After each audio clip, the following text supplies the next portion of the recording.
go back to you for a minute and kind of from your perspective, how did the pandemic compound the problem of social and racial inequalities in our communities?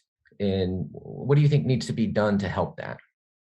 Well, first of all, I think there was a very negative impact for a lot of African American owned businesses, Black owned businesses, and a couple in particular that I was aware of that, due to no fault of their own, had to shut their businesses down. And again, operating with low to no income, having to close their doors, were faced with going out of business, which led me to partnering with DoorDash and coming up with an initiative called the Rudd's Rub Initiative, raising up Black businesses and utilizing funds that DoorDash wanted to partner with us to promote Ezell's. And at this time, or during this time, there was a lot of focus and conversations around systemic racism and social inequities. And there are a lot of people out there now that want to really understand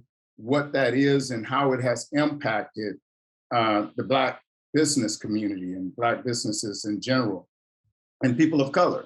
And so DoorDash was one of those that wanted to listen and understand, and then allowed me to divert those funds into the initiative that got it started. And then I shared that with a couple other supplier partners and distributors that we work with, and we were able to raise over $120,000 that we could share with, and through grants and awards, with some of those small businesses that without that would have closed their doors. For example, the one coffee shop that couldn't pay for the lease payments for the equipment.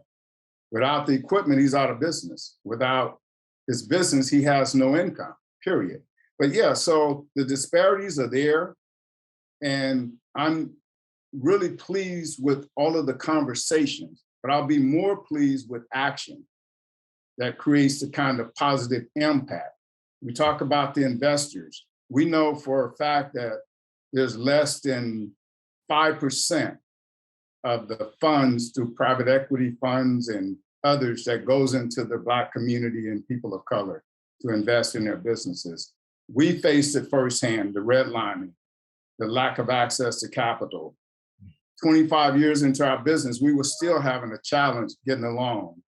We currently have 4 restaurants on the East Side, but there were landlords at one point that wouldn't accept an application for a lease for their property.